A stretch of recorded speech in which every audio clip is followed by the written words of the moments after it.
के दोनों, आज और कल वाला। और चलिए पढ़ाते हैं, इम्यूनिटी शुरू करते हैं। हाँ, लिख के ही पढ़ाते हैं इम्यूनिटी, फिर देखेंगे जरूरत पड़ेगा तो फिर एक दो लेक्चर तो और लिख के ही पढ़ाएंगे, उसके बाद तो आपका सिलेबस ही खत्म हो जाएगा। अगले हफ्ते आपका सिलेबस खत्म हो जाएगा, ठीक है। आज आज संडे है, अगले नेक्स्ट मंडे टू संडे मतलब हम लोग वही 2-3 लेक्चर जो भी अगला हफ्ते में आएगा उसमें खत्म हो जाएगा। देखिए पिछले क्लास में हम लोग क्या पढ़ रहे थे, सुनिए, एक सेकंड रुक जाइए आप लोग।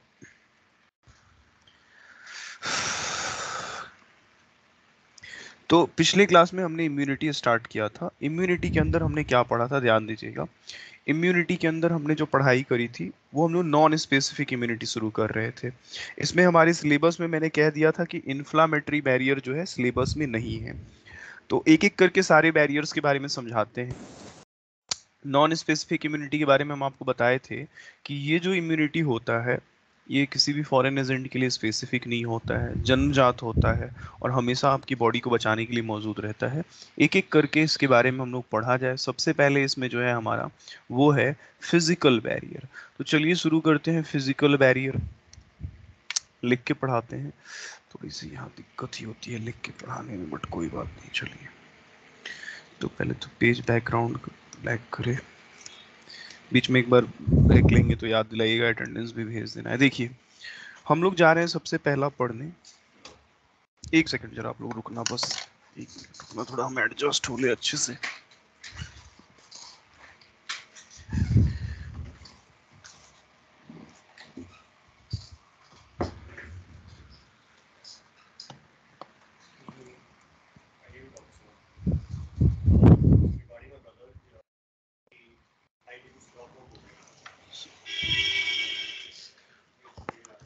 तो लिसन, सबसे पहले जो है हम लोग पढ़ने वाले हैं, ध्यान दीजिएगा, फिजिकल बैरियर, ठीक है। तो इसमें स्टार्ट करते हैं फिजिकल बैरियर। देखो फिजिकल बैरियर का क्या सीन है, अगर मैं आपको फिजिकल बैरियर के बारे में बताऊं तो इसमें सबसे पहले आ जाता है इंक्लूड्स। इंक्लूड्स स्किन, सबसे पहले आपका स्किन आ जाता है। तो आपका स्किन भी जो है बेसिकली क्या कर रहा होता है, प्रोटेक्शन दे रहा होता है। And mucus coating. अच्छा, म्यूकस कोटिंग किस तरीके से आपको इम्यूनिटी देता है, तो आपको तो पता ही है कि आपके नाक में जैसे म्यूकस है तो आपने डस्ट पार्टिकल्स को इनहेल किया तो उसने क्या किया, म्यूकस को क्या कर लिया, ट्रैप कर, सॉरी पैथोजेंस को ट्रैप कर लिया, डस्ट पार्टिकल्स को ट्रैप कर लिया। तो अब म्यूकस जो है जहां जहां पे है वहां वहां पे एक तरह से वो बैरियर की तरह काम करता है, फिजिकल बैरियर की तरह काम करता है। तो म्यूकस कोटिंग कहाँ कहाँ पे है, ऑफ, आपको पता है आपके रेस्पिरेटरी ट्रैक में है। रेस्पिरेटरी ट्रैक, अगर मैं बात करूँ रेस्पिरेटरी ट्रैक के बाद तो ये आपके जीआईटी में है। एंड यूरिनोजेनाइटल ट्रैक में है, यूरिनोजेनाइटल ट्रैक में है, ध्यान रखिएगा। अच्छा, इसमें आपके म्यूकस कोटिंग का फायदा क्या होता है, तो ये पैथोजेंस को ट्रैप करने में मदद करता है। Helps helps in trapping of trapping of microbes, microbes को ट्रैप कर लेता है। तो ये हुआ फिजिकल बैरियर। फिजिकल बैरियर के बाद अगर मैं बात करूं तो हमारा अगला बैरियर है फिजियोलॉजिकल बैरियर। अच्छा, अगर मैं फिजियोलॉजिकल बैरियर के बारे में आपको बताऊं तो फिजियोलॉजिकल बैरियर पढ़ लेते हैं हम लोग, होल्ड ऑन।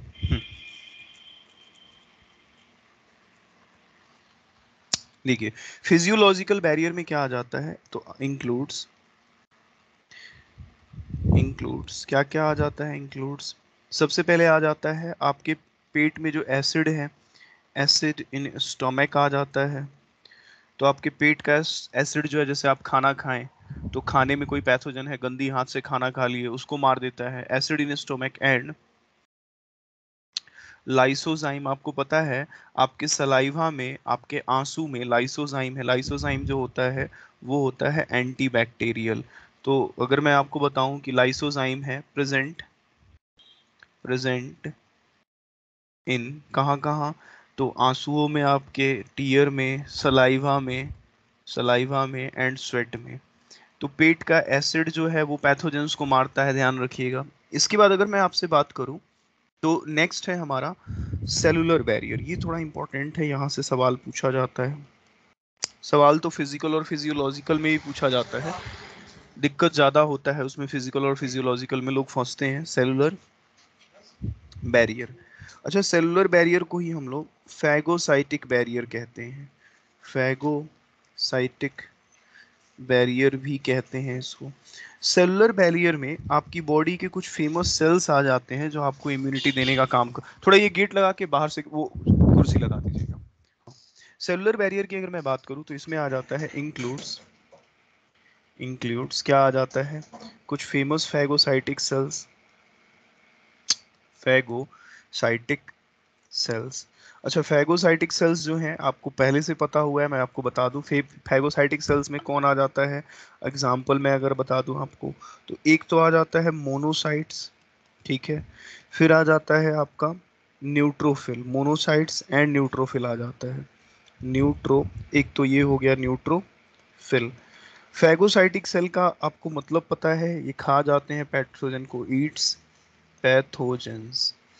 अच्छा, एक बात समझिए, आपको मैंने पैथोजेंस लिख देते हैं, अच्छे से लिख देते हैं। आप सबको पता है, जैसे मान लीजिए ये आपका स्किन है फॉर एग्जांपल, और अगर ये स्किन डैमेज हो गया तो यहाँ से कोई पैथोजन घुसा, अगर कोई पैथोजन घुसा आपके स्किन के अंदर, तो ध्यान दीजिएगा, आपके ब्लड में पाया जाता है, क्या पाया जाता है, मोनोसाइट। और ब्लड की कैपिलरी से यही मोनोसाइट बाहर निकल के बन जाता है, क्या बन जाता है, तो मैक्रोफेज बन जाता है। ब्लड कैपिलरी के बाहर मैंने पढ़ाया है, ये मैक्रोफेज के नाम से जाना जाता है। और ये ईट कर जाता है, ये पैथोजन जो आपकी बॉडी में घुसा हुआ होगा उसको खा जाएगा। तो ये चीज़ आप जानते हैं पहले से कि मोनोसाइट का ही दूसरा नाम है, क्या नाम है, ये मैक्रोफेज नाम है। अच्छा, होल्ड ऑन, इसके अंदर कुछ और भी आ जाते हैं।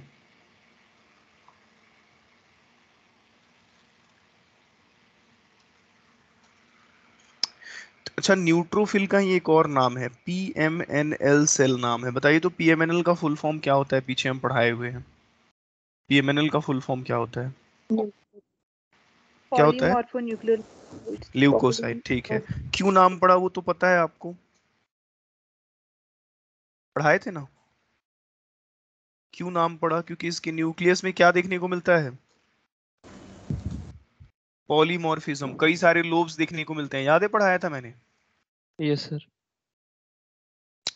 देखिए, अगला जो सेल है हमारे सेलुलर बैरियर में, ये बहुत फेमस सेल है, इसका नाम है एनके सेल्स। एनके सेल है natural killer cell. Natural killer cell क्या करते हैं, सुनिए, नेचुरल किलर सेल्स ये क्या करते हैं मैं आपको बताता हूँ। जैसे जैसे मान लीजिए कि कोई पैथोजन है, सपोज कीजिए कोई पैथोजन है, कोई बैक्टीरिया ही है, मान लीजिए ये कोई पैथोजन है, ये आपकी बॉडी में घुसा, तो एनके सेल क्या करता है, एनके सेल इज लाइक एक एग्रेसिव दोस्त की तरह है ये एनके सेल। एनके सेल के हाथ में एक चाकू होता है, वो इस चाकू को क्या करता है, इस पैथोजन के बॉडी में इंजेक्ट कर देता है। इस चाकू का नाम है परफोरिन। अच्छा, जब इस पैथोजन की बॉडी में ये चाकू मार दिया, ये परफोरिन मार दिया, तो इस पैथोजन की बॉडी में ध्यान दीजिएगा छेद हो जाता है, और उस छेद से बाहर से पानी घुसता है, जिसकी वजह से ये पैथोजन का जो सेल है ये क्या कर जाता है, बर्स्ट कर जाता है, ये सेल फूट जाता है।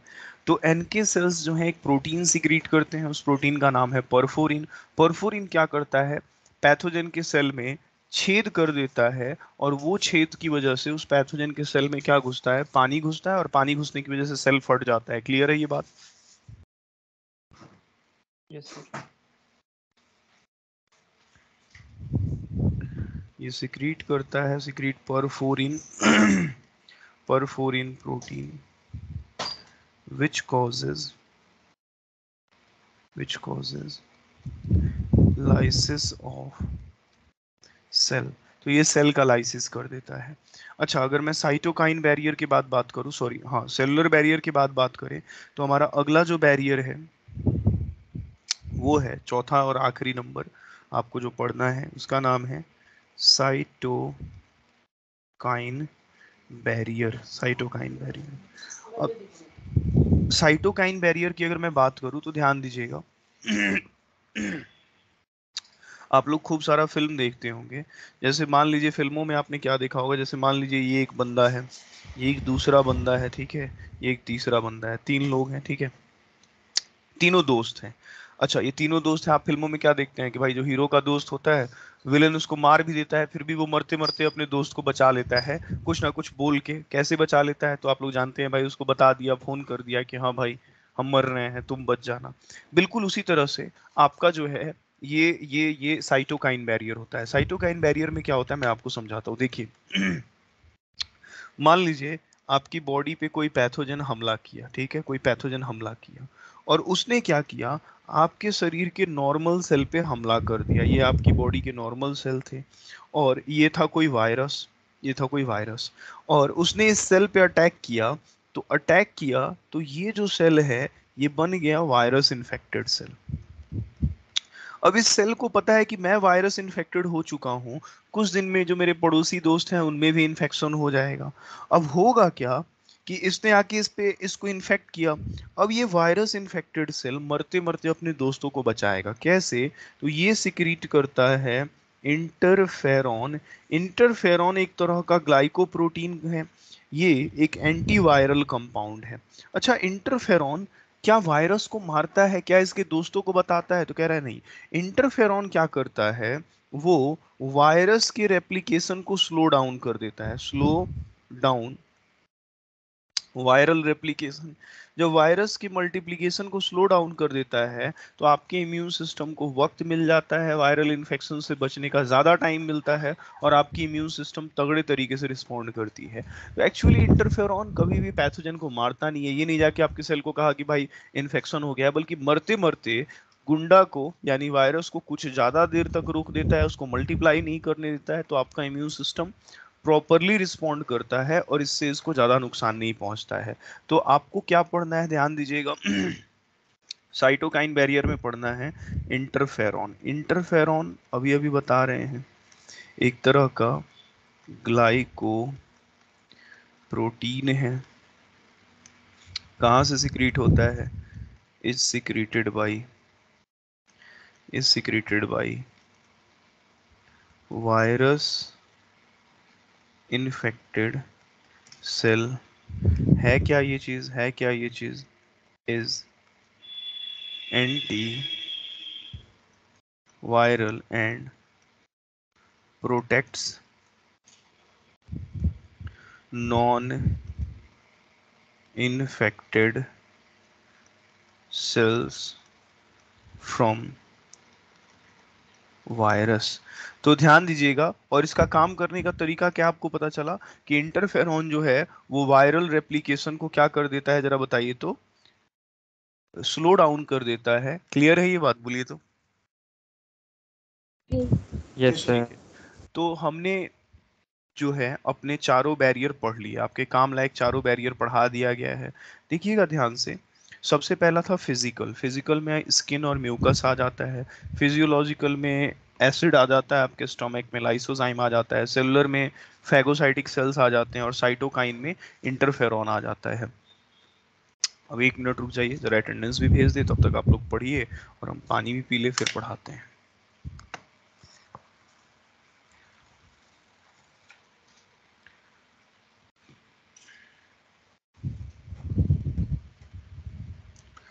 बस 1 मिनट।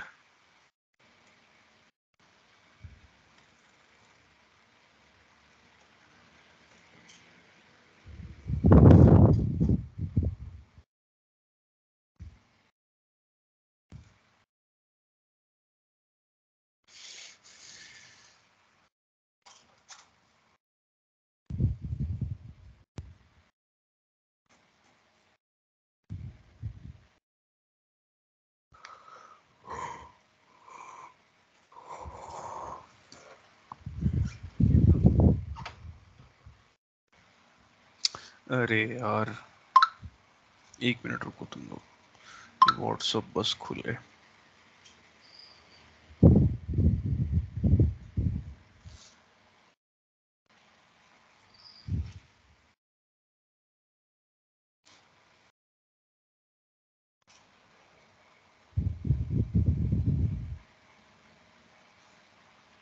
बॉटनी खत्म हो गया तुम लोगों का? No sir. कितने चैप्टर बाकी है अभी बॉटनी में? कौन सा चल रहा है? Molecular base.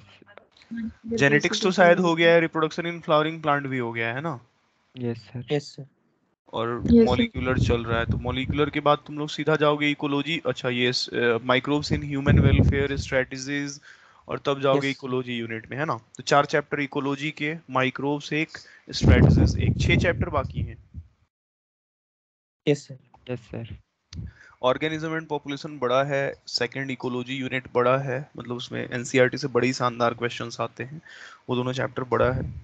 Organism and population वक्त लेके पढ़िएगा आप लोग, वहाँ से क्वेश्चंस अच्छे निकलते हैं, तो वो है।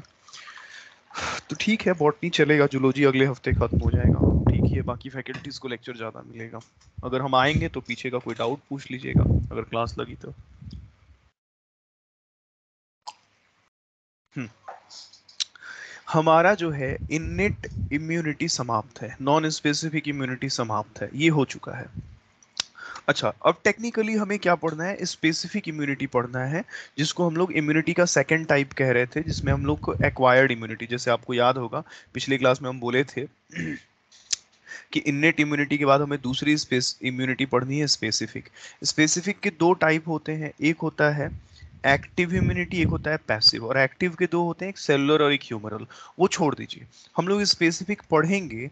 उससे पहले जानिए, ध्यान दीजिएगा कि आपका ये जो 2 इम्यूनिटी होता है, एक होता है इननेट इम्यूनिटी, एक होता है स्पेसिफिक इम्यूनिटी, ये 2 इम्यूनिटी होती है। अब इस इन दोनों के बीच में ध्यान दीजिएगा, एक बहुत यूनिक टाइप का सिस्टम होता है, कह लीजिए इम्यूनिटी देने वाला ही सिस्टम होता है, उसे हम लोग कहते हैं, ध्यान दीजिएगा, इसे हम लोग कहते हैं, आपको हम बताते हैं, ये जो है आपको हम अलग से पढ़ाएंगे, ये है कॉम्प्लीमेंट सिस्टम। ऐसे तो एनसीईआरटी के अंदर कॉम्प्लीमेंट सिस्टम नहीं है, लेकिन थोड़ा सा हम इसके बारे में बताते हैं। कॉम्प्लीमेंट सिस्टम क्या है? जैसे मान लीजिए कि आपकी हमारे कंट्री के अंदर आप क्या देखोगे, हमारी कंट्री के अंदर आप क्या देखोगे कि 2 तरह का सिस्टम काम करता है। एक तो हमारी आर्मी है हमें बचाने के लिए, और दूसरा हमारे लोकल पुलिस वाले हैं। तो लोकल पुलिस वाले भी आपको मदद करते हैं, आर्मी वाले भी आपको मदद करते हैं। लेकिन तो मान लीजिए कि लोकल पुलिस वाले हमारे इननेट इम्यूनिटी है, स्पेसिफिक नॉन स्पेसिफिक हैं, और आर्मी वाले स्पेसिफिक हैं। अब इन दोनों की मदद करने के लिए बीच में कुछ ऐसे भी लोग होते हैं जो हमारे पुलिस वालों की भी मदद करते हैं और हमारे आर्मी वालों की भी मदद करते हैं। मान लीजिए ये होम गार्ड वाले हैं, सिक्योरिटी वाले हैं, लोकल सिक्योरिटी वाले। तो चाहे कोई भी रिस्पॉन्ड कर रहा हो, चाहे लोकल पुलिस कहीं लड़ रही हो या आर्मी वाले लड़ रहे हो, ये दोनों की मदद करने के लिए मौजूद रहते हैं। बिल्कुल ऐसा ही होता है कॉम्प्लीमेंट सिस्टम। आपके शरीर में करीब करीब 30 प्रोटीन्स का ग्रुप होता है, कोई सेल इसमें नहीं होता है कॉम्प्लीमेंट सिस्टम में। अच्छा, ये 30 प्रोटीन्स के जो ग्रुप होते हैं, ये आपके इन्नेट इम्यूनिटी की भी मदद करते हैं और स्पेसिफिक इम्यूनिटी की भी मदद करते हैं, और दोनों की मदद के लिए हमेशा तैयार होते हैं। इसमें कोई सेल नहीं होता है, ध्यान दीजिएगा। कॉम्प्लीमेंट सिस्टम क्या होता है? तो it participate participate in both both innate and acquired immunity, दोनों इम्यूनिटी में ये पार्टिसिपेट करता है। इसकी खासियत क्या होती है दोनों इम्यूनिटी में पार्टिसिपेट करने के बाद, अगर मैं बताऊं आपको, तो इसमें 30 प्रोटीन्स का ग्रुप होता है। It includes it includes it includes a group of 30 अरे a group of 30 proteins which are which are always which are always available which are always available in blood। तो इस तरह की इम्यूनिटी में 30 protein हैं, ध्यान दीजिएगा। इसमें कोई सेल्स नहीं होते हैं, no cells are found in this. इस सिस्टम में कोई सेल नहीं होते हैं। तीसरी बात, ये इन्फेक्शन के टाइम में चाहे कोई भी इम्यूनिटी पार्टिसिपेट कर रहा हो, दोनों की मदद करते हैं। ड्यूरिंग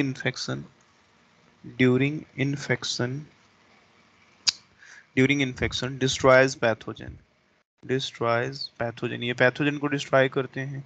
ये प्रोटीन भी परफोरिन जैसे ही प्रोटीन होते हैं जो पैथोजेंस के सेल में, टारगेट सेल में छेद करते हैं, ध्यान रखिएगा। अच्छा, अगर इसके बाद हम लोग बात करें, एक एक मिनट जरा आप लोग रुकिएगा सर।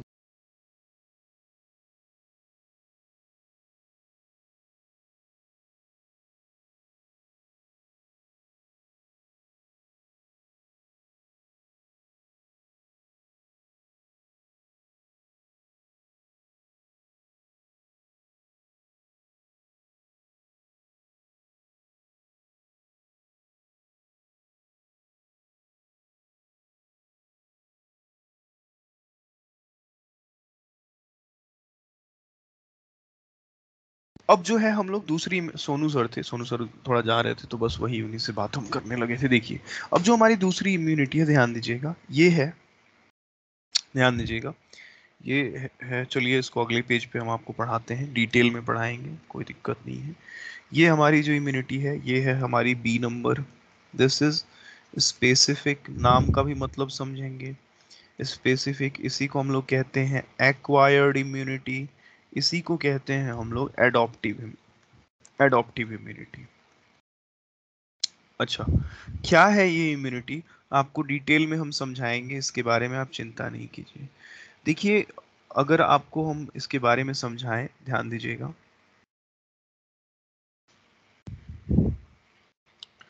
देखिए इसका नाम अलग अलग क्यों पड़ा, इसके बारे में हम आपको समझाते हैं। इस इम्यूनिटी की सबसे खासियत क्या है वो आपको समझाते हैं। जैसे मान लीजिए कि आपको एंटीजन का हम कॉन्सेप्ट दे चुके हैं। जैसे सपोज कीजिए ये एक सेल है, सपोज कीजिए ये एक सेल है। अच्छा, ये किसी वायरस का सेल है, और पता चला कि वायरस के ऊपर इस तरह का झंडा लगा हुआ है, ऐसे झंडा लगा हुआ है, मतलब कोई एंटीजन लगा हुआ है। अच्छा, ठीक है, मान लीजिए ये वायरस हो गया। इसके बाद अगर बात करें तो मान लीजिए ये कोई अरे कहाँ प्रॉब्लम कहाँ आ रही है, ये लिखते लिखते गायब हो जा रहा है। मान लीजिए ये कोई बैक्टीरिया है, इसके ऊपर जो है इस तरह का झंडा लगा हुआ है, ये बैक्टीरिया है, ठीक है। मान लीजिए कोई तीसरा है, कोई दूसरा पैथोजन है, जो मान लीजिए ये कोई प्रोटोजोआ है, ये मान लीजिए कोई प्रोटोजोआ है। और मान लीजिए ये आपकी बॉडी का अपना सेल है, आपकी बॉडी का अपना सेल है, ओन सेल है, ठीक, ये आपकी बॉडी का अपना सेल है, ओन सेल है। तो एक बात समझिएगा, और ये सब उसके एंटीजन है, ये जो हेड पे लगा हुआ है ये सब क्या है, एंटीजन है। ये आप वायरस का एंटीजन, ये प्रोटोजोआ, ये सब का एंटीजन। और मान लीजिए नीचे आपकी बॉडी है, ये आपकी बॉडी है, ठीक, ये आपकी बॉडी है। अच्छा, तो बॉडी में ये जो आपकी स्पेसिफिक इम्यूनिटी है, ये बहुत अलग तरीके से रिस्पॉन्ड करती है। कैसे रिस्पॉन्ड करती है तो सुनिए। स्पेसिफिक इम्यूनिटी की खासियत ये है कि चाहे कोई वायरस आपके शरीर में दाखिल हो, या बैक्टीरिया घुसे, या प्रोटोजवा घुसे, इनके जो एंटीजेंस हैं वो कैसे एंटीजेंस हैं, तो फॉरेन एंटीजेंस हैं, ध्यान रखिएगा, फॉरेन एंटीजन है। तो आपका ये इम्यून सिस्टम बहुत अच्छे से इन फॉरेन एंटीजेंस को पहचानता है और उसके अगेंस्ट रिस्पॉन्ड करता है। लेकिन अगर आपके अपने शरीर का एंटीजन घुसता है, ओन एंटीजन, तो आपका जो है ये इम्यून सिस्टम आपके अपने शरीर के सेल्स पे रिस्पॉन्स नहीं देता है, नो रिस्पॉन्स। ये इम्यूनिटी, इसकी खासियत ही यही है कि इसकी खासियत ये है कि ये आसानी से पहचान लेता है, इज, इसकी डेफिनेशन लिखते हैं, is capable of recognising and selectively selectively acting against against particular particular, ध्यान रखिएगा, particular या स्पेसिफिक पैथोजन या एंटीजन। इसकी खासियत ही यही है कि प्रॉपरली रिकॉग्नाइज करता है, सेलेक्टिवली एक्ट करता है, वायरस के अगेंस्ट अलग, बैक्टीरिया के अगेंस्ट अलग, प्रोटोजोआ के अगेंस्ट अलग, और आपके अपने एंटीजेंस को पहचानता है। इसके कुछ फीचर्स भी हैं। अच्छा, लिखना बहुत है इसमें, हम एक काम करते हैं ना, मैंने कहीं पढ़ा रखा है, वहाँ समझाने वाले पोर्शन में हम आपको समझा देंगे लिख लिख के। बाकी लिखना इस टॉपिक में बहुत है, कहीं लिख के मैंने पढ़ाया है सेम डेटा। अब लिखते लिखते हाथ दुख जा रहा है, लगातार चौथा लेक्चर लेंगे अभी इसके बाद भी, तो थोड़ा सा एनर्जी बचा के रखना पड़ेगा। रुकिए, रुक जाइए, बस एक सेकेंड का काम है। हम किसी बैच में लिखे हुए हैं, बिल्कुल वहीं से आपको पता ही नहीं चलेगा कि हाँ कुछ आप अलग पढ़ रहे हैं, सेम ही होगा।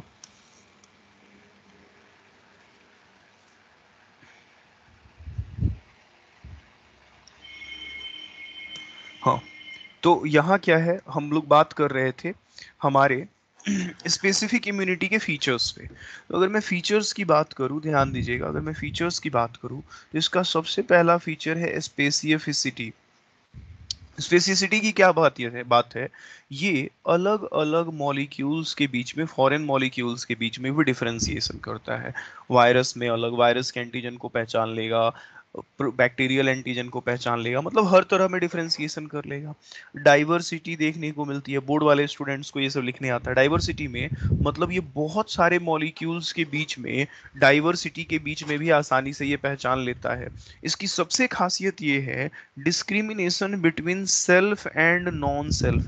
ये आपके अपने सेल को पहचानता है, अपने एंटीजन को पहचानता है, और नॉन सेल्फ को पहचानता है। और स्पेसिफिक इम्यूनिटी की सबसे इंपॉर्टेंट खासियत ये है कि जब भी कोई पैथोजन आपके शरीर में घुसता है, स्पेसिफिक इम्यूनिटी उसके अगेंस्ट क्या करता है, ध्यान दीजिएगा, उसके अगेंस्ट क्या करता है, मेमोरी जनरेट करता है, उसको याद कर लेता है। जैसे वायरस घुसा तो ये याद कर लेगा, अच्छा पिछली बार ये वायरस का एंटीजन आया हुआ था। अगर बैक्टीरिया घुसा तो ये बैक्टीरिया के बारे में याद कर लेगा, मतलब ये मेमोरी भी जनरेट करता है। अच्छा, एंटीजन मैंने आपको ब्लड ग्रुप सिस्टम में पढ़ा रखा है। एंटीजन एंटीजन पढ़ाया था ना ग्रुपिंग सिस्टम में, एंटीजन और एंटीबॉडी क्या होता है, बोलिए तो। Yes, sir. Yes, sir. अब दो शब्द हैं, एक है एंटीजन और एक है एंटीबॉडी। एंटीजन का मतलब होता है ऐसा मॉलिक्यूल जो एंटीबॉडी जेनरेट कराए, मैंने डेफिनेशन पढ़ा रखा है। ये वो मॉलिक्यूल होते हैं जो जब आपकी शरीर में घुसते हैं तो आपके शरीर में एंटीबॉडीज प्रोड्यूस होते हैं। शर्त ये है कि ये एंटीजन, ये मॉलिक्यूल फॉरेन होना चाहिए। ये बड़े होते हैं, केमिकली प्रोटीन या पॉलीसैकेराइड होते हैं।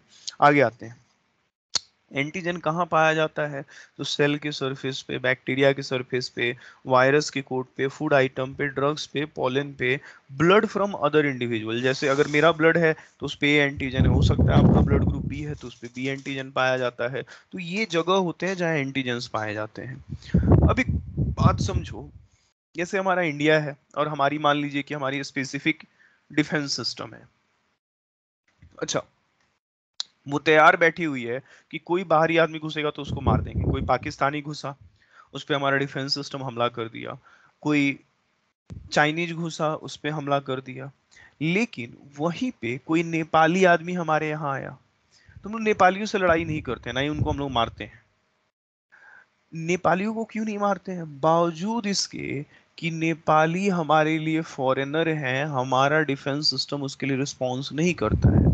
तो कई बार कई ऐसे भी एंटीजेंस होते हैं जो होते तो फॉरेन हैं, लेकिन आपका इम्यून सिस्टम उनको परेशान नहीं करता है। इनको हम लोग हैप्टेंस कहते हैं, are small organic molecules which are antigenic, जो एंटीजेनिक तो होते हैं लेकिन आपके इम्यून सिस्टम इनके अगेंस्ट रिस्पॉन्ड नहीं करता है। पहले ये बात समझ में आया, ये बात बताइए, बोलिए। Yes, sir. ठीक है। अच्छा, इसके बाद मैंने बताया था आपको सेल्फ एंटीजन के बारे में। सेल्फ एंटीजेंस आपके अपने बॉडी सेल पे होते हैं। अब एक मिनट आप लोग इसको देखिए, फिर हम पढ़ाते हैं आगे। बस एक मिनट देखिए, फिर पढ़ाते हैं आपको।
चलिए अब हम लोग आगे पढ़ते हैं। हमारा लिखना बहुत है इसमें, इसीलिए मैंने ये कट किया। देखिए अब स्पेसिफिक इम्यूनिटी के दो टाइप होते हैं।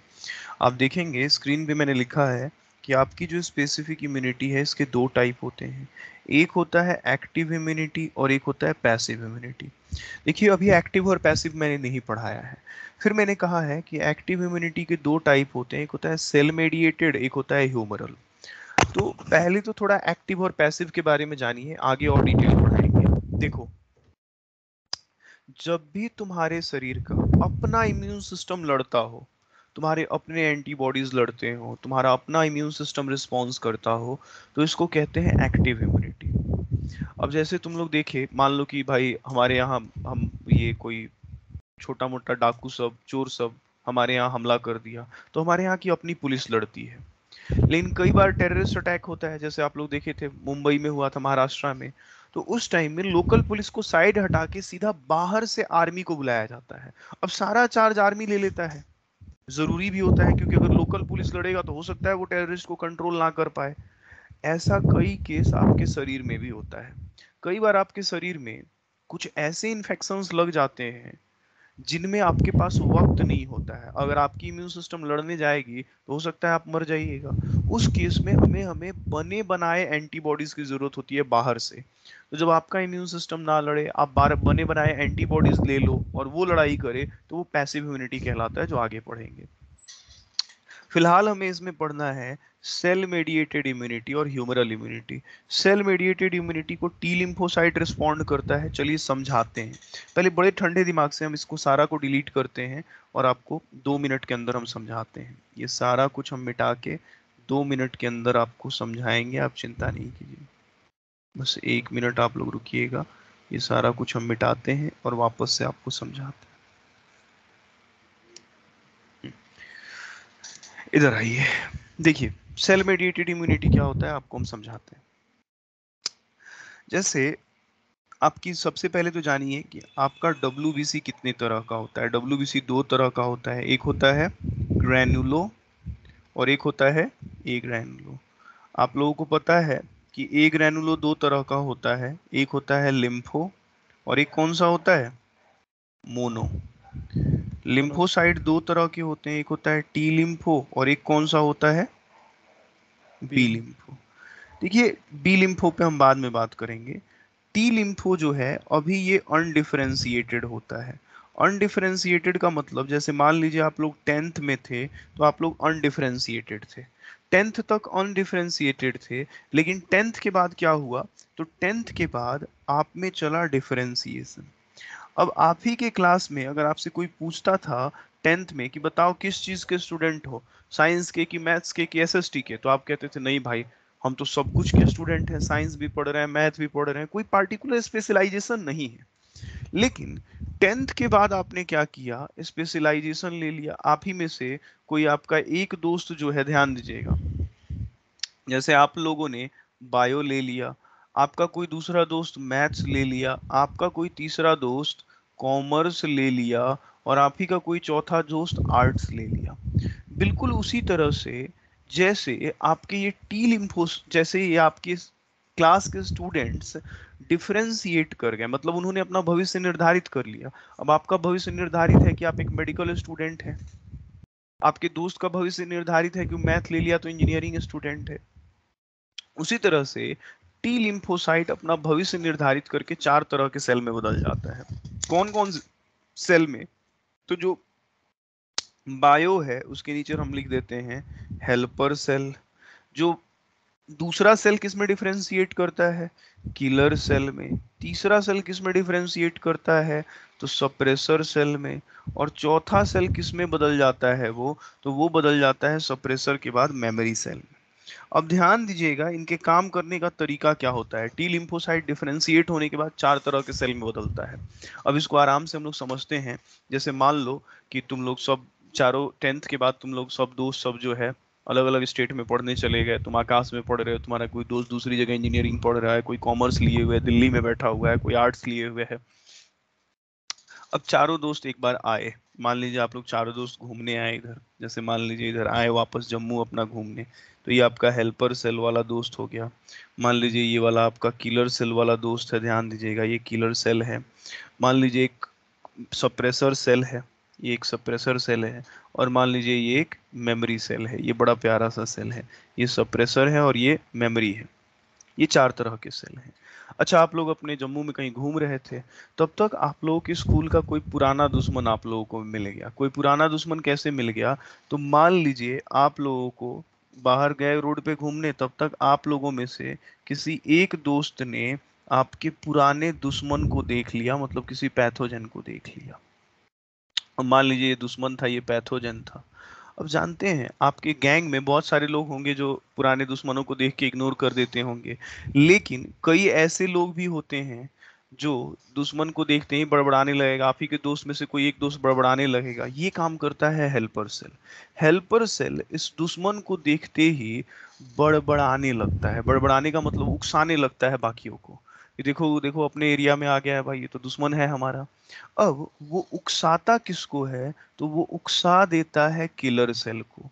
उकसाने का मतलब है कुछ केमिकल रिलीज करके, ध्यान दीजिएगा स्पेशली कौन सा केमिकल ये रिलीज करता है, लिम्फोकाइनेज। उस केमिकल को रिलीज करके किलर सेल को उकसा देता है। अब किलर सेल है मोटे दिमाग वाला लड़का, ये जो है गुस्सा हो जाता है। गुस्सा होके चाकू निकाल के इस दुश्मन के पेट में छेद कर देता है। मतलब किलर सेल के पास परफोरिन होता है, वो इस पैथोजन की बॉडी में छेद कर दिया। अब पैथोजन की बॉडी में अगर छेद हो गया है, तो आपको तो पता है कि पैथोजन के सेल में घुसेगा, क्या घुसेगा बोलिए तो? पानी घुसेगा। घुसेगा या नहीं घुसेगा बोलिए? Yes sir. अच्छा, अब इस पैथोजन की बॉडी में पानी घुसने लगा, तो ये पैथोजन फट जाएगा, लाइसिस होगा। कह रहा है सर ये तो ठीक है। अब मान लीजिए आप अपने दोस्त को उकसा दिए, हेल्पर सेल थे, उकसा दिए। आपका दोस्त जो है मारने लगा दुश्मन सबको, बीच में गया आप बचाने, आपको भी 2 झापड़ मार दिया। हो सकता है आपका किलर सेल आप ही को मारने लगे, आप ही के दोस्तों पे हमला कर दे। तो काम पूरा होने के बाद जरूरी है ये किलर सेल को शांत किया जाए, और इसके लिए हमारे पास एक समझदार सा सेल है, सप्रेसर सेल।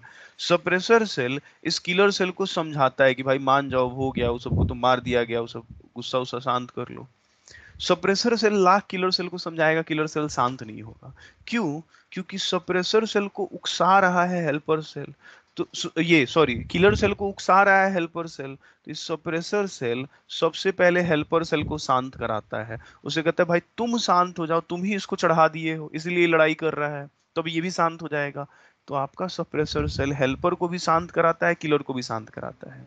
अच्छा, मान लीजिए ये जो दुश्मन था किसी गैंग का था, पता चला कि जम्मू लायंस ग्रुप का दुश्मन था। हर जगह लायंस ग्रुप एक बड़ा फेमस होता है, हमारे यहाँ भी एक टाइगर ग्रुप था। दूसरे मतलब ऐसे होता है भाई, गुंडा मौली सबका अपना गैंग का नाम होता है। तो पता चला कि ये स्टार ग्रुप का मेंबर था, समझ रहे हैं बात को? ये स्टार ग्रुप का मेंबर था, इसका ये एंटीजन था। अब मान लीजिए जिस ग्रुप का ये मेंबर था उससे तो आप लोग लड़ाई कर लिए, लड़ उड़ के आप चले गए, आप में से किसी को ध्यान ही नहीं रहा कि भाई किस ग्रुप का आदमी था। तो ये ध्यान रखने का काम करता है मेमोरी सेल। तेज तर्रार बच्चा है, ये क्या करेगा, इस एंटीजन के बारे में, इस दुश्मन के एंटीजन को अपने दिमाग में फिट कर लेगा। उसके एंटीजन के स्पेसिफिसिटी को, स्टार है कि सर्कल है, किस ग्रुप का एंटीजन है उसको दिमाग में फिट कर लेगा। मान लीजिए ये कोई कोरोना वायरस था, तो उसके एंटीजन को ये दिमाग में फीड कर लिया। आ अब हो गया, लड़ाई उड़ाई झगड़ा उड़ा शांत हो गया, ये मेमोरी सेल उसको याद कर लिया। मेमोरी सेल याद करके चुपचाप चला जाता है, अपना पढ़ाई लिखाई करता है। पढ़ाई लिखाई करने का मतलब ये है, ध्यान दीजिएगा, मेमोरी सेल कुछ खास तरह के स्ट्रक्चर्स में जाके बैठ जाता है, चुपचाप जाके बैठ जाता है। मतलब ये चला जाता है डोरमेंसी में। अच्छा, डोरमेंसी में जाता है, कई बार कुछ दिनों के लिए जाता है, कई बार कुछ महीनों के लिए जाता है, कई बार ईयर्स के लिए जाता है, और कई बार पूरी जिंदगी तक डोरमेंसी में बैठा रहता है। अच्छा, मान लीजिए जैसे हमको कोरोना वायरस हुआ था, हमको भी कोरोना वायरस हुआ था पहली बार, सेकेंड वेव में हुआ था। तो सेकेंड वेव में, सेकेंड या शायद फर्स्ट वेव में नहीं, सेकेंड वेव में हुआ था। मान लीजिए कोरोना वायरस हुआ, अब हुआ तो मेरी बॉडी में क्या बना, मेमोरी सेल बने, उन्होंने पैथोजन के स्पेसिफिसिटी को मेरे दिमाग में फिट कर लिया।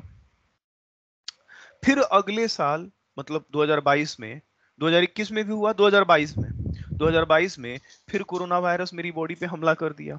अब मान लीजिए फिर आप लोग इस साल मिलने आए, आप लोग सारे दोस्त, तब तक फिर उसी ग्रुप का मेंबर आप लोगों को देखा, बोला पिछली बार तो ये बहुत नुकसान पहुंचाया था हम लोगों को, मारो इस बार। अब फिर वो पैथोजन आपकी बॉडी में घुसा। तब तक जो ये आपका दोस्त था, देख रहे हैं कौन सा दोस्त था, आर्ट्स वाला दोस्त जो बिता सीधा साधा था, जो याद किए हुए था कि यही पिछली बार हम लोगों को बहुत ज्यादा तंग किए हुए था, स्टार ग्रुप का मेंबर, इससे बहुत लड़ाई हुआ था। तो जैसे ही ये मेमोरी सेल देखता है कि वही एंटीजन वाला पैथोजन दोबारा घुसा है, तुरंत ये एक्टिव हो जाता है। और एक्टिवेट होके, एक्टिवेट कब होता है? ड्यूरिंग सिमिलर इन्फेक्शन, उसी तरह के इन्फेक्शन में, ड्यूरिंग सिमिलर इन्फेक्शन। और दो काम करता है। एक तो ये, जैसे मान लीजिए आपका दोस्त देख लिया कि अरे भाई उस गैंग का मेंबर फिर आ गया, तो हल्ला करने लगता है। तो एक तो ये हल्ला करता है, हल्ला करने का मतलब किलर सेल को बुलाता है, हेल्पर सेल को बुलाता है कि देखो भाई फिर से हमला कर दिया। देखता है कि दोस्त आएगा, उससे बढ़िया इस बार हम भी लड़ाई करें। और कई बार तो खुद कन्वर्ट हो जाता है किलर सेल में, मतलब खुद चाकू लेके खड़ा हो जाता है, परफोरिन लेके खड़ा हो जाता है मारने के लिए, कहता है अब हम ही मारेंगे, पिछली बार तो मेरा दोस्त सब मारा था, इस बार हम भी मारेंगे। तो खुद बदल जाता है ये किलर सेल में, वेट नहीं करता है, पैथोजन घुसा, सिमिलर इन्फेक्शन देखा, खुद किलर में बदल जाएगा और इम्यून सिस्टम को भी एक्टिवेट कर देगा। तो that is how your cell mediated immunity, your T lymphocyte works. इस तरह से आपका टी लिम्फोसाइट काम करता है। एक और बात समझिए, सिर्फ इतना ही नहीं, ये हेल्पर सेल बहुत बदमाश है, ध्यान दीजिएगा। ये क्या किया, पहले तो ये देखा जैसे ही हेल्पर सेल की भाई ये कोई पैथोजन घुसा था, तो आपके किलर सेल को उकसा दिया, किलर सेल मार रहा था, तब तक दूसरे दोस्तों को भी बुला लेता है। आपकी बॉडी में दूसरा दोस्त कौन है इम्यूनिटी का? तो आपकी बी लिम्फोसाइट, उसको भी जाके क्या कर लेता है, बुला लेता है, बी लिम्फोसाइट को भी। बी लिम्फोसाइट से कहता है अरे देखो भाई, हम लोग भी तुम्हारे ही स्कूल के थे, ये सब हम लोगों पे हमला कर दिया है। तो बी लिम्फोसाइट कहता है अच्छा दोस्त, तुम पे हमला कर दिया है, चलो अब हम भी एंटीबॉडी बनाएंगे। और एंटीबॉडी बनते ही आपको ह्यूमरल इम्यूनिटी मिलता है। मतलब एक हेल्पर सेल किलर को भी उकसा रहा है और उधर बी लिम्फोसाइट को भी उकसा रहा है एंटीबॉडी बनाने के लिए। तो आपको सेलुलर इम्यूनिटी भी मिल रही है, ह्यूमरल इम्यूनिटी भी मिल रही है। अब बहुत ठंडे दिमाग से दो तीन बातों को क्या सुनिए जो आपको हम बता रहे हैं। देखिए, टी और बी लिम्फोसाइट दोनों अलग अलग तरह की इम्यूनिटी है। टी लिम्फोसाइट में ये चारों सेल ठेका लेता है इम्यूनिटी देने का। कौन चारों cell? Helper cell, killer cell, memory cell, suppressor cell, इसलिए उसका नाम पड़ा cell mediated immunity. B lymphocyte में सेल नहीं, एंटीबॉडी प्रोटीन है, प्रोटीन ब्लड में होते हैं, वो इम्यूनिटी देता है, इसलिए उसको ह्यूमरल इम्यूनिटी कहते हैं। ये बात समझ में आया? Yes sir. अच्छा एक बात बताइए, अगर हम आपके सारे हेल्पर सेल को डिस्ट्रॉय कर दें तो क्या होगा? अगर आपके मैं सारे हेल्पर सेल को डिस्ट्रॉय कर दूं, आपकी बॉडी के अगर हेल्पर टी सेल को डिस्ट्रॉय कर दूं तो क्या होगा? हेल्पर सेल उकसा रहा है किसको? किलर को और बी लिम्फो को। Yes sir. अच्छा, यस सर। तो अगर yes sir. Helper cell destroy कर देंगे तो ना तो किलर सेल एक्टिवेट होगा, ना तो बी लिम्फोसाइट इम्यूनिटी देगा। तो किलर सेल नहीं उकसे मतलब एक्टिवेट होगा, तो तुम्हें सेल मेडिएटेड इम्यूनिटी नहीं मिलेगी। और बी लिम्फोसाइट नहीं एक्टिवेट होगा तो तुम्हें ह्यूमरल इम्यूनिटी नहीं मिलेगी। मतलब तुम्हारे हेल्पर सेल को डिस्ट्रॉय करके मैं तुम्हारी इम्यून सिस्टम का कोलैप्सिंग करवा दूंगा, तुम्हारी इम्यूनिटी को डिग्रेड करा दूंगा। ये काम एचआईवी वायरस करता है। एचआईवी वायरस आपके हेल्पर सेल पे ही हमला कर देता है, तो ना रहेगा हेल्पर सेल, ना आपको मिलेगा सेल मेडिएटेड इम्यूनिटी और humoral immunity. Am I clear to everyone? Yes sir. ठीक है। अच्छा, अगर अगर अगर मैं आपके सप्रेसर सेल को डिस्ट्रॉय कर दूं तो क्या प्रॉब्लम होगा बताइए? जैसे आपका ये किलर दोस्त मार रहा था बाहरी सेल्स को, अगर सप्रेसर सेल शांत नहीं कराता तो ये किलर सेल क्या करता? अपनी बॉडी के सेल्स भी हो सर सकता है ऑटो इम्यून आपको भी डिसऑर्डर। मारने लगता, आपको भी मारने लगता। तो अगर सप्रेसर सेल को डिस्ट्रॉय कर दीजिएगा तो किलर सेल पैथोजेंस को मारते मारते अपने सेल्स को भी मार देगा, अपने सेल्स पे भी हमला कर देगा, ऑटो इम्यूनिटी हो जाएगा। उम्मीद है आप मेरी बातों को समझ पाए हैं, बोलिए। Yes sir. तो आपको, अच्छा यही कारण है कि जब मैंने आपको थाइमस पढ़ाया होगा तो कहा होगा कि एक टी लिम्फोसाइट का डिफरेंशिएट होना बहुत जरूरी है। एक टी लिम्फोसाइट अगर वो डिफरेंशिएट हो गया तो तुम्हें ह्यूमरल इम्यूनिटी भी मिल जाएगी, क्योंकि उसका हेल्पर सेल सारे इम्यून सिस्टम को एक्टिवेट करता है। आई बात समझ में? मेमोरी सेल हर बार इन्फेक्शन के बाद पैथोजन की स्पेसिफिसिटी को याद रख के डोरमेंसी में चला जाता है। वही पैथोजन दोबारा घुसता है तो आपके इम्यून सिस्टम को उकसाता है और साथ ही साथ खुद भी किलर सेल में बदल जाता है। कोई दिक्कत? No sir. ठीक है, इसको समझने के बाद इसका लैंग्वेज देख लेते हैं। चलिए लैंग्वेज देख लेते हैं। तो देखिए, आपको cell mediated immunity, cell mediated क्योंकि इसमें सेल्स ठेका लेते हैं। इट इज मेडिएटेड बाय, ध्यान दीजिएगा, it is mediated bye T lymphocyte, लिखा हुआ है यहाँ पे। टी लिम्फोसाइट डिफरेंशिएट होता है 4 तरह के सेल्स में। अब वो समझने वाला से ऊपर उठ के थोड़ा सा किताबी ज्ञान देख लें। पहला है helper T cell. Helper T cell मैंने कहा था उकसाता है। उकसाने का मतलब बाकियों को केमिकल की मदद से उकसाता है। तो क्या सिक्रीट करता है? लिम्फोकाइनेज, एग्जाम्पल में इंटरल्यूकिन। इंटरल्यूकिन क्या करता है? किलर सेल को स्टिमुलेट करता है ताकि वो नॉन सेल्फ को मारे, और बी लिम्फो को भी एक्टिवेट करता है ताकि आपकी बॉडी में एंटीबॉडी बने, यानी आपको कौन सा इम्यूनिटी मिले? ह्यूमरल इम्यूनिटी मिले। तो अकेला एक हेल्पर सेल आपके सेलुलर इम्यूनिटी को भी स्टार्ट करता है और ह्यूमरल इम्यूनिटी को भी स्टार्ट करता है। आई बात समझ में? Yes sir. दूसरे हैं आपके किलर सेल। किलर सेल के ही दो और नाम हैं, इसे ही हम लोग साइटोटॉक्सिक या इफेक्टर सेल कहते हैं। मैंने कहा किलर सेल परफोरिन सिक्रीट करता है, ऐसा प्रोटीन जो टारगेट सेल में छेद बनाए, छेद बनने के बाद उसकी लाइसिस हो जाती है। कोई दिक्कत? बोलिए। इसके बाद है टी सप्रेसर सेल। मैंने कहा काम पूरा होने के बाद सप्रेसर सेल को पता है कि किलर सेल को शांत कराने से काम नहीं होगा, मेन है हेल्पर सेल, उसको शांत कराओ।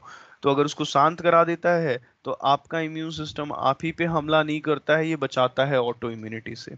मेमोरी सेल क्या करता है? मैंने कहा ये एंटीजन की स्पेसिफिसिटी को माइंड में रखता है, डोरमेंसी में चला जाता है लिम्फेटिक टिश्यूज में, लिम्फेटिक टिश्यूज में जाके बैठ जाता है।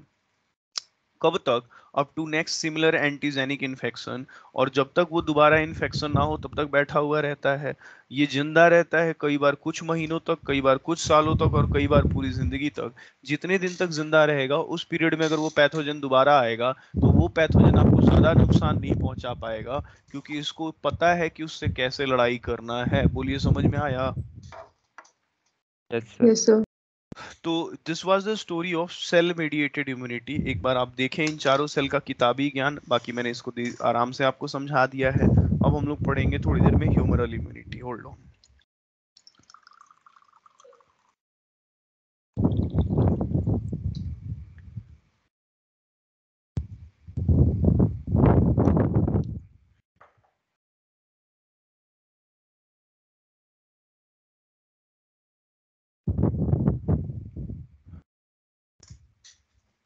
अब आपको हम पढ़ाएंगे ह्यूमरल इम्यूनिटी।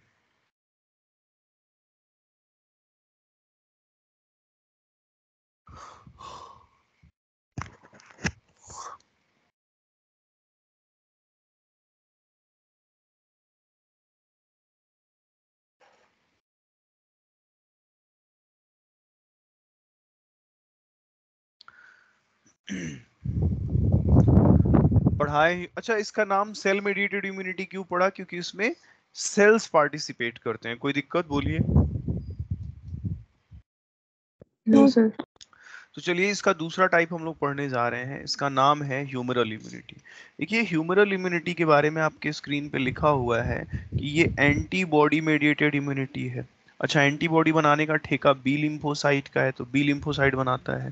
देखिए, बी लिम्फोसाइट एक्टिवेट होने के बाद दो तरह के सेल में डिफरेंशिएट कर जाता है, एक प्लाज्मा सेल और दूसरा बी मेमोरी सेल।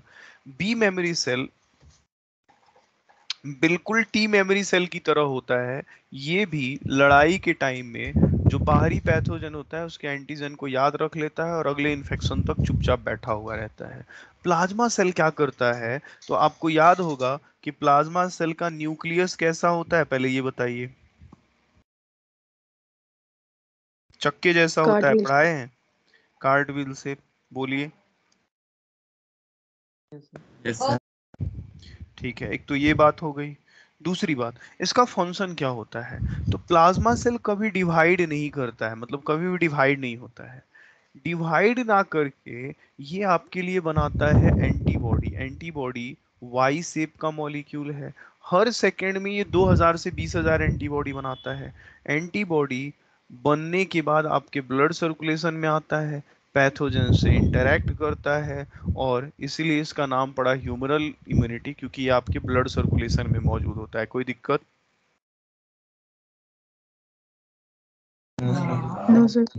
अब एंटीबॉडी क्या है तो सुनिए, एंटीबॉडी के बारे में थोड़ा सा हम लोग बात कर लेते हैं। चलिए, एंटीबॉडी की बात करें तो एंटीबॉडी जो बना रहा है ये हाईली स्पेसिफिक होते हैं एंटीजन के लिए। जैसे अगर मान लीजिए मेरे शरीर में कोरोना वायरस घुसा, अब कोरोना वायरस घुसा तो मेरा बी लिम्फोसाइट एंटीबॉडी बनाएगा।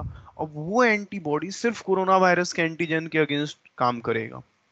मान लीजिए मेरी बॉडी में कोई बैक्टीरिया घुसा, तो मेरी बॉडी एंटीबॉडी बनाएगी, वो सिर्फ बैक्टीरिया के एंटीजेंस के लिए, उसी बैक्टीरिया के एंटीजेंस के लिए काम करेगी, उस ग्रुप के। तो एंटीबॉडीज हाईली स्पेसिफिक होते हैं, ग्लाइकोप्रोटीन के बने हुए हैं। ये एक तरह के ग्लोब्यूलिन प्रोटीन है, गामा ग्लोब्यूलिन है, और इनको रिप्रेजेंट करते हैं आईजी से, इम्यूनोग्लोब्यूलिन से। हर एक एंटीबॉडी वाई शेप का मॉलिक्यूल होता है, और इसके बाद की कहानी मैं आपको ड्रॉ करके दिखाऊंगा। फिलहाल आप इतना पढ़िए, फिर हम इसके बाद सारा कुछ ड्रॉ करके बताएंगे आपको एंटीबॉडी के बारे में। कुछ पूछना है पूछिए। सर टी लिम्फोसाइट एंटीबॉडी नहीं बनाएंगे ना? ना ना ना ना ना, टी लिम्फोसाइट एंटीबॉडी नहीं। टी लिम्फोसाइट 4 तरह के सेल में बदल जाता है, किलर, सप्रेसर, हेल्पर, मेमोरी, और वो सेल्स इम्यूनिटी देते हैं। That is why T lymphocyte के द्वारा दिया जाने वाला इम्यूनिटी सेल मेडिएटेड इम्यूनिटी। जबकि बी लिम्फोसाइट प्लाज्मा सेल बनाता है, और प्लाज्मा सेल एंटीबॉडी प्रोड्यूस करता है, जो कि एक प्रोटीन है। एंटीबॉडी ब्लड में होता है, ब्लड को हम लोग ह्यूमर शब्द से डिनोट करते हैं, इसीलिए इसको कहते हैं कि ये ह्यूमरल इम्यूनिटी देता है। क्लियर? Yes sir. ठीक, एक बार इसको पढ़िए आप लोग, हम टाइम देते हैं ह्यूमरल इम्यूनिटी, फिर डिटेल में पढ़ाते हैं।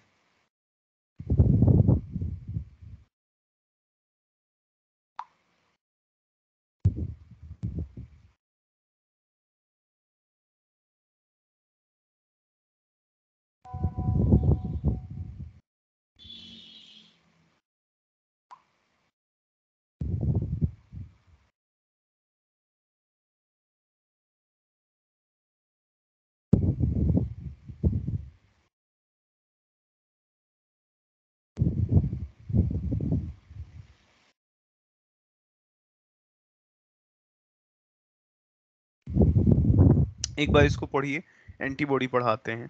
लैंग्वेज ज्यादा आप लोगों को हम नहीं मतलब फोकस कर रहे हैं, क्योंकि लैंग्वेज ये नोट्स जो है ना, ये बोर्ड वाले बच्चों के लिए बना हुआ है, तो उनके लिए ये मैंने नोट्स प्रॉपर हाथ से लिख के तैयार किया था, उनको बोर्ड में देना था। आप टेक्निकल बातों को जानिए, लैंग्वेज इसमें ज्यादा है। उनको हम लैंग्वेज ज्यादा पढ़ाते भी थे, कारण ये था क्योंकि वो बोर्ड देते थे, बोर्ड में एग्जाम में नंबर लाना होता है, तो लिख के ही नंबर लाना होता है, तो वो चीज ध्यान रखते थे। बाकी आप लोग सिर्फ कंटेंट पे कि काम कैसे होता है, आपको बोर्ड थोड़ा ना देना है। चलिए, एंटीबॉडी का जरा तामझाम हम आपको पढ़ाते हैं। देखिए, एंटीबॉडी का तामझाम हम आपको पढ़ाएंगे, उसके लिए हम आपके सामने एनसीईआरटी का एक बहुत फेमस डायग्राम बनाएंगे, और वो डायग्राम जो होगा हमारा कंप्लीटली बना के दिखाएंगे हम, आप चिंता नहीं कीजिए, बना के दिखाएंगे। यहीं पे इतनी दूर की जगह में पहले भी बना हुआ था, फिर बनाते हैं। देखिए, हम आपको पढ़ाने जा रहे हैं स्ट्रक्चर ऑफ एंटीबॉडी। अच्छा, अगर जैसे मैं थोड़ा सा बात करूं एंटीबॉडी के नेचर के बारे में, तो एंटीबॉडी है क्या? प्रोटीन है ना, बोलिए तो। एंटीबॉडी प्रोटीन है, बोलिए, है ना? Yes, sir. Yes sir. ठीक है। अच्छा, जैसे अगर थोड़ा सा हम समझाएं आपको प्रोटीन के बारे में, किसी भी प्रोटीन के बारे में, क्योंकि उसका यूज होगा, जैसे मान लीजिए साइड में थोड़ा सा हम समझाते हैं। जैसे आपका एंटीबॉडी भी एक प्रोटीन है, एंटीबॉडी भी प्रोटीन है। अच्छा, प्रोटीन क्या होता है?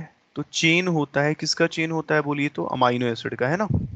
मान माइनस। लीजिए एक अमाइनो एसिड, दूसरा अमाइनो एसिड, तीसरा अमाइनो एसिड, ऐसे कई अमाइनो एसिड, ये लास्ट, और ये फर्स्ट अमाइनो एसिड। अच्छा, किसी भी अमाइनो एसिड के आप स्ट्रक्चर को देखते हैं तो मैंने कहा था इसमें कार्बोक्सिल होता है, हाइड्रोजन होता है, आर होता है, और एक अमोनिया ग्रुप होता है। बीच में बहुत सारे अमाइनो एसिड, लास्ट वाले को देखिए, एच इधर क्या होगा, NH2 होगा, और इधर क्या होगा, कार्बोक्सिल ग्रुप होगा, इधर R होगा।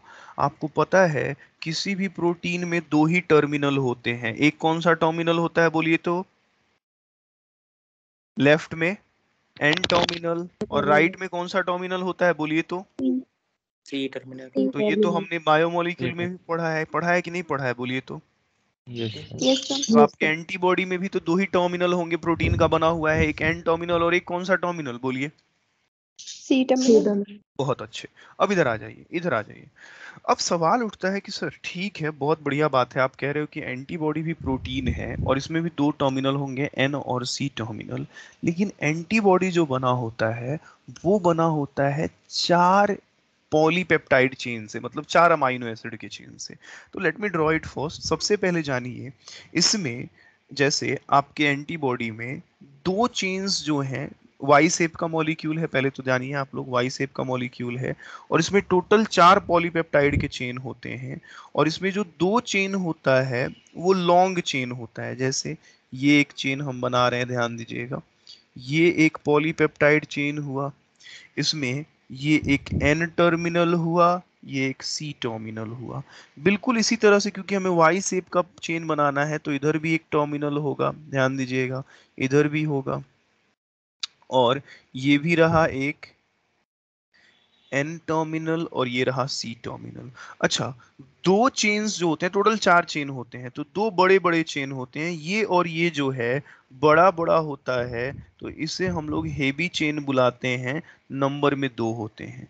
अच्छा, दोनों हेवी चेन के बगल में ध्यान दीजिएगा लगा हुआ होता है दो छोटा छोटा पॉलीपेप्टाइड का चेन, उसमें अमाइनो एसिड कम होते हैं। तो ये जो ब्लू वाला बना रहे हैं, ये छोटा छोटा अमाइनो एसिड का चेन है, इसमें भी एन, इसमें भी सी। अच्छा, ये जो ब्लू वाला आप देख रहे हैं, ये हैवी चेन होगा कि लाइट चेन होगा बोलिए तो। लाइट। और लाइट चेन भी दो हो गया, दो हैवी चेन भी हो गया। तो आपका अमाइनो एसिड वाई शेप का मॉलिक्यूल है, और टोटल कितना पॉलीपेप्टाइड चेन, तो चार, दो हैवी दो लाइट। इसीलिए एंटीबॉडी को हम लोग रिप्रेजेंट करते हैं H2L2 से। H2 बोले तो दो हैवी, L2 बोले तो दो लाइट चेन। बोलिए इस बात में कोई तकलीफ बोलिए तो। अच्छा, इधर देखिए, ये जो दो हैवी चेन्स होते हैं, इसको टोटल चार रीजन्स में हम लोग बांटते हैं। आपके स्क्रीन पे मैं इसको बांट रहा हूं, एक दो तीन चार, चार रीजन में। तो इधर भी इसको चार रीजन में बांट दीजिए, एक दो तीन चार। इसमें जो एन की तरफ देख रहे हैं, इसमें हैवी, जो हैवी वाला चेन है उसको चार पार्ट में बांटे हैं, चारों बराबर है। जो एन की तरफ होता है, एन की तरफ जो पार्ट होता है, वो पहला हिस्सा, एक चौथाई हिस्सा वेरिएबल होता है, मतलब उसमें अमाइनो एसिड अलग अलग होते हैं, तो उसे हम लोग वेरिएबल हैवी कहते हैं। इधर भी वेरिएबल हैवी। एंटीबॉडी के कई टाइप होते हैं, तो हर एंटीबॉडी में ये पार्ट वेरी करता है। अच्छा, जो नीचे के तीन चौथाई हिस्से हैं, तीन पार्ट हैं, वो कांस्टेंट होते हैं, वो किसी भी एंटीबॉडी में बदलते नहीं है। जैसे मैं आपको पढ़ाऊंगा कि पांच तरह के एंटीबॉडी होते हैं, तो वो सब में एक जैसे होते हैं। इस हिस्से को हम लोग कांस्टेंट हैवी CH कहते हैं। देखिए, ये constant heavy, constant heavy, constant heavy. इसी तरह से लाइट चेन को दो दो हिस्सों में बांटा जाता है। एन की तरफ वाला आधा हिस्सा वेरिएबल होता है, सी वाला कांस्टेंट, एन वाला वेरिएबल, सी वाला कांस्टेंट। अच्छा, जो वेरिएबल होता है वो लाइट होता है, तो वेरिएबल एल मतलब लाइट, कांस्टेंट लाइट, तो ये Cl से रिप्रेजेंट, इधर Vl इधर Cl, तो Vl का मतलब वेरिएबल लाइट, Cl मतलब कांस्टेंट लाइट। इतनी बात समझ में आई बोलिए। Yes sir. टोटल चेन कितने, तो एक, दो, तीन और चार, टोटल चार पॉलीपेप्टाइड चेन। कहता है सर एक बात जानते हो, हर चेन आपस में जुड़े होते हैं डाई सल्फाइड बॉन्ड से, तो इन सबके बीच में डाई सल्फाइड बॉन्ड दिखा दीजिए। एक सल्फर डाई सल्फाइड बॉन्ड, एक सल्फर डाई सल्फाइड बॉन्ड, और इधर भी एक सल्फर, सब में दिखा दीजिए, सल्फर सल्फर, सब में डाई सल्फाइड बॉन्ड होगा ही होगा। ध्यान दीजिएगा, एक सल्फर दूसरा सल्फर, हर जगह पे डाई सल्फाइड बॉन्ड दिखाइए, हर चेन में, हर जगह पे। डाइसल्फाइड बॉन्ड, ये भी डाइसल्फाइड दिखाइए, ध्यान रखिएगा। इधर भी डाइसल्फाइड दिखाइए, आप हर जगह पे डाइसल्फाइड, एस और एस मतलब डाइसल्फाइड। उसी तरह से इधर भी एस एस, सब में एस एस दिखाइए, सब में एस एस दिखाइए, और हर एस एस को जोड़ दीजिए, हर एस एस को इनसे जोड़ दीजिए, इस तरह से डाइसल्फाइड बॉन्ड। ये सब आपको लिखा हुआ भी मिलेगा। अच्छा, इनको आपस में भी डाइसल्फाइड बॉन्ड से जोड़िए, तो ये आपस में भी जुड़े रहते हैं डाइसल्फाइड बॉन्ड से, यहाँ भी डाइसल्फाइड बॉन्ड से ये जुड़े रहेंगे। इतनी कहानी हो गई। तो अच्छा, एक बात समझिए, अब आपको हम कुछ समझाते हैं। आप देखेंगे कि इतनी दूर वाला हिस्सा, इतनी दूर वाला हिस्सा हर चेन में वेरिएबल है। जरा नोट कीजिए, तो इतनी दूर का हिस्सा हर चेन में वेरिएबल है, ऊपर वाला हिस्सा। बोलिए, तो इसे वेरिएबल रीजन कहते हैं। क्या कहते हैं? Variable region. और जस्ट इसके नीचे वाला हिस्सा आप नोट करेंगे कि इसके नीचे वाला हिस्सा हर अमाइनो एसिड, इस पूरे पार्ट में कांस्टेंट है। देखिए तो किसी भी चेन में कांस्टेंट है या नहीं है, बोलिए। Yes sir. तो इसे हम लोग कांस्टेंट रीजन कहते हैं। तो एंटीबॉडी में दो रीजन हुआ, ऊपर की तरफ जो एन वाला रीजन है पूरा का पूरा क्या रहता है? वेरिएबल। और नीचे वाला रीजन क्या रहता है, बोलिए तो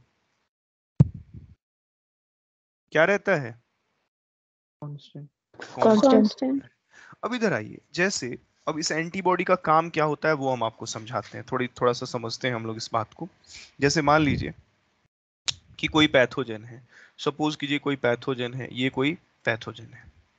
अच्छा, एंटीबॉडी का काम क्या होता है? एंटीबॉडी कभी भी मारता नहीं है, एंटीबॉडी पकड़ता है। जैसे ये मान लीजिए ये पैथोजन है, पैथोजन है। अच्छा, मान लीजिए कि ये हुआ, आप हुए एंटीबॉडी, फॉर एग्जाम्पल आप हुए एंटीबॉडी, ये बदमाशी कर रहा है। तो आप क्या कीजिए, इस पैथोजन का ऐसे कान पकड़ लीजिए, ऐसे इधर से भी हाथ ले जाइए और इधर से भी हाथ ले जाइए, इसका कान पकड़ लीजिए, कान पकड़ लीजिए। तो आपको मैंने कहा कि आप एंटीबॉडी हो ना एंटीबॉडी, आपने उसका कान पकड़ा, जिस चीज से पकड़ा मतलब अपने फिंगर्स से पकड़ा, तो उसे कहेंगे हम लोग पैराटॉप। और इस पैथोजन को कान को पकड़ा तो उसे कहते हैं इपीटॉप। तो देखिए, पैराटॉप और इपीटॉप क्या है? तो एंटीबॉडी का वो साइट जो एंटीजन से बाइंड करता हो उसे पैराटॉप कहते हैं। तो पैराटॉप एंटीबॉडी पे मौजूद होता है, और इपीटॉप कहाँ मौजूद होता है? पैथोजन पे मौजूद होता है। और उसी इपीटॉप पे जाके कौन बाइंड करता है? एंटीबॉडी, या एंटीबॉडी का पैराटॉप बाइंड करता है। बात समझ में आया? Yes sir. ठीक है, तो ध्यान दीजिएगा, आपके इस एंटीबॉडी पे जो वेरिएबल पार्ट होता है उस पे ध्यान रखिएगा। वेरिएबल पार्ट पे हर एक इधर भी और इधर भी लगे होते हैं। ये एक पैराटॉप है, ये एक पैराटॉप है, ये भी पैराटॉप है इधर, और ये भी इधर भी पैराटॉप है। आपके एंटीबॉडी पे दो पैराटॉप, एक एंटीबॉडी पे दो पैराटॉप पाए जाते हैं। पैराटॉप को ही हम लोग एक और नाम से बुलाते हैं, हम लोग कहते हैं एंटीजन बाइंडिंग साइट। ये वो जगह है जहां से एंटीबॉडी एंटीजन से बाइंड करता है, और एक एंटीबॉडी पे दो पैराटॉप होते हैं। ये बात समझ में आया? बोलिए तो,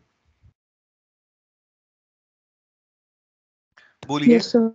अच्छा, इसी वेरिएबल आर्म पे, इसी वेरिएबल आर्म पे आप देख रहे हैं कि आपका पैराटॉप भी है, तो इसको फैब आर्म कहते हैं। फैब आर्म का मतलब होता है वो फ्रैगमेंट जो एंटीजन से बाइंड करता हो, तो इसको कहते हैं फ्रैगमेंट एंटीजन बाइंडिंग आर्म। मतलब वो आर्म जो एंटीजन से बाइंड करता हो। बोलिए, बात समझ में आया? और जो नीचे वाला पार्ट होता है इसे हम लोग कहते हैं एफसी आर्म। एफसी का मतलब होता है फ्रैगमेंट क्रिस्टलाइजेबल, फ्रैगमेंट क्रिस्टलाइजेबल मतलब प्रोटीन का, इस एंटीबॉडी का ये वो पार्ट है जो क्रिस्टलाइज हो जाता है। इसका काम क्या होता है? ये फैब को सपोर्ट करता है, फैब को सपोर्ट करता है। जैसे ये अगर आपका पैराटॉप है, मतलब अगर आप एंटीबॉडी हैं और अगर अपने फिंगर्स से पकड़ रहे हैं तो फिंगर को हाथ ये सपोर्ट करता है, तो ये हाथ जो हुआ एफसी हुआ और ये फिंगर पैराटॉप हुए। बोलिए, बात समझ में आया? यस। ठीक है, तो ये कहानी है एंटीबॉडी की। अच्छा, हालांकि इससे पहले वाला ज्यादा फिगर हमारा अच्छा था, कोई बात नहीं है, मैं इसी फिगर को अपलोड कर दूंगा। एक बार जरा एंटीबॉडी के बारे में फिर से सुनिए। एंटीबॉडी क्या है? तो वाई शेप का मॉलिक्यूल है। एक एंटीबॉडी में कितने पॉलीपेप्टाइड चेन होते हैं? तो 4। उसमें 2 चेन बड़े होते हैं, उनको हैवी चेन कहते हैं। 2 लाइट होते हैं, उनको लाइट चेन कहते हैं। तो H2L2 से रिप्रेजेंट करते हैं। हर चेन में 2 टर्मिनल होते हैं, एक N टर्मिनल, एक C terminal. N terminal N terminal में 1/4 हिस्सा हैवी चेन का वेरिएबल होता है। मतलब ऊपर से 1/4 हिस्सा वेरिएबल का हैवी का वेरिएबल होता है, और लाइट का आधा हिस्सा एन की तरफ से वेरिएबल होता है। उन्हें हम लोग वेरिएबल लाइट और वेरिएबल हैवी कहते हैं। लाइट चेन का आधा हिस्सा सी की तरफ कांस्टेंट होता है, वो बदलता नहीं है, उसे कांस्टेंट लाइट कहते हैं। और हैवी चेन के 3/4 हिस्से जो हैं वो कांस्टेंट होते हैं, उन्हें कांस्टेंट हैवी कहते हैं। हर चेन एक दूसरे से डाइसल्फाइड बॉन्ड से जुड़ा हुआ रहता है। हर एंटीबॉडी पे एंटीजन को पकड़ने के लिए पैराटॉप्स होते हैं। एक एंटीबॉडी पे 2 पैराटॉप होते हैं। कोई दिक्कत? No sir. ठीक है।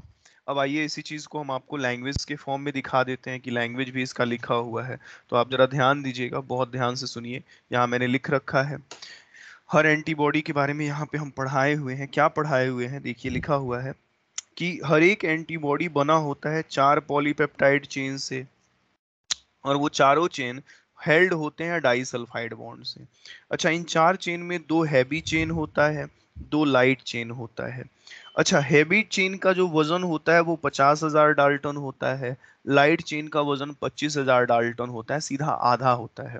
हालांकि आप वजन नहीं याद रखिएगा। और क्योंकि 2 हैवी और 2 लाइट चेन होते हैं, इस वजह से हम लोग एंटीबॉडी को H2L2 से रिप्रेजेंट करते हैं। कोई दिक्कत इतनी बात में? बताइए। No sir. आगे आइए, फिगर पढ़ चुके हैं, एंटीबॉडी के बारे में आगे पढ़ते हैं। हो गया आपका ह्यूमरल इम्यूनिटी भी ऑलमोस्ट खत्म हो गया, अब बस फंक्शन पढ़ना है। हर एक चेन में 2 टर्मिनल होता है, एक सी टर्मिनल और एक एन टर्मिनल, आप समझ चुके हैं। हैवी चेन में लिखा हुआ है 1/4 हिस्सा एन की तरफ वेरिएबल होता है।